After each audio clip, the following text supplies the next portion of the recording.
In chapter 10, Jesus warned his disciples, who he was sending out, that they would experience some rejection. In chapter 11, Jesus discussed the failure of some to listen to John the Baptist and predicted dire judgment for certain cities who rejected the gospel. In chapter 12, the sense of opposition continues to build, and we get to see how it was expressed by the Pharisees. Indeed, it is here that they begin to think about how to kill Jesus. The Pharisees have not accepted Jesus' teaching about the kingdom of heaven, nor have they been moved by his miracles. But as long as he is law observant, they have little to complain about. And we should think of Jesus as being law observant. But Jesus is concerned to expose both the true reason of the law and what people really value about it. There are those, as he pointed out in chapter 6, who are only interested in public recognition for how well they observe the law. And later, Jesus will spend all of chapter 23 castigating the Scribes and Pharisees. He will accuse them of rank hypocrisy and of enjoying being called rabbi, being greeted in the marketplace, and getting the best seats. The controversies over the Sabbath in this chapter reveal their feelings about the law. The Sabbath was to be taken very seriously, and Israel had suffered greatly for neglecting the law of the covenant. Perhaps it is not surprising that the Pharisees objected over the grain. Jesus responds with two examples, one about David and the other about the priests.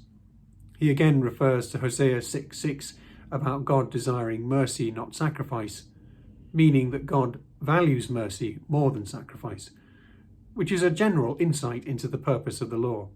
But Jesus also has something more specific to say. Something greater than the temple is here.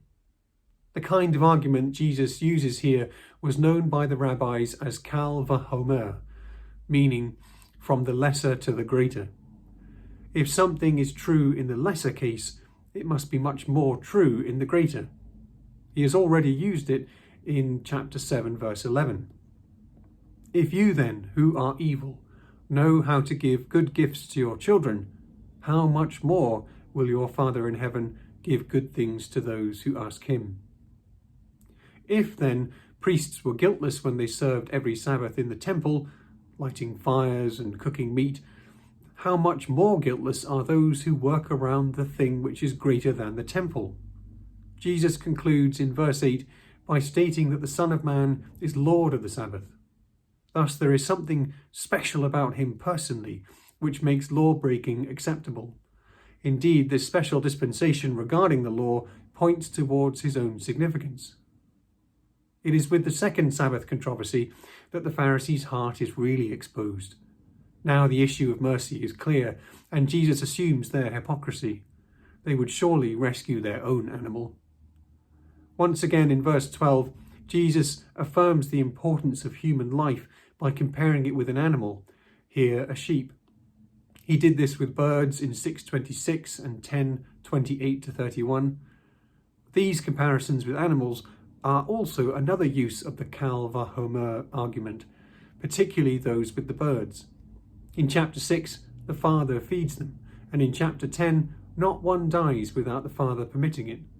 If this is so with animals, how much more does he care about humans? And if a human would rescue a sheep, how much more will God restore a withered hand? In verses 33-37, Jesus teaches that a person's speech exposes what is really inside them.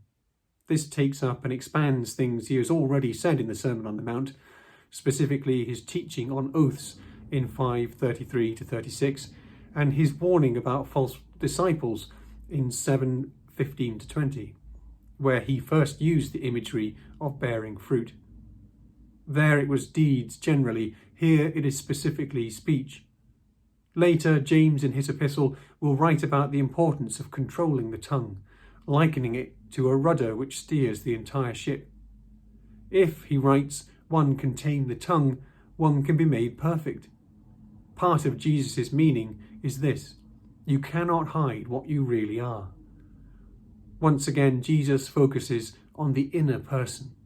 In chapter 6, he repeatedly described the Father as one who dwells in secrecy and is therefore able to see what is in secrecy.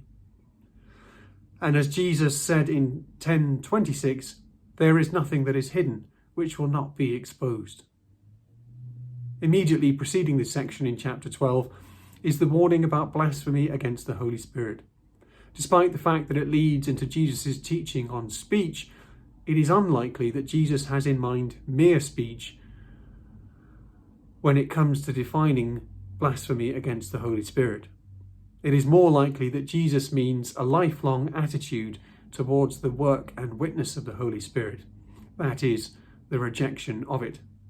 The dominant view of verses 31 to 32 in the early church was that the unforgivable sin was that of apostasy, where a believer fell away from faith.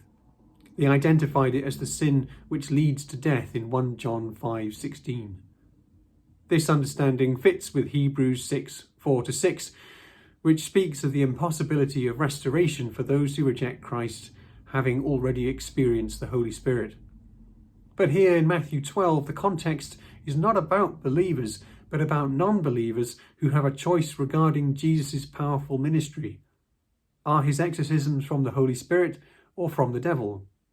If they are from the Holy Spirit, then the kingdom has indeed come. If they are of the devil, then Satan is destroying himself, which makes no sense.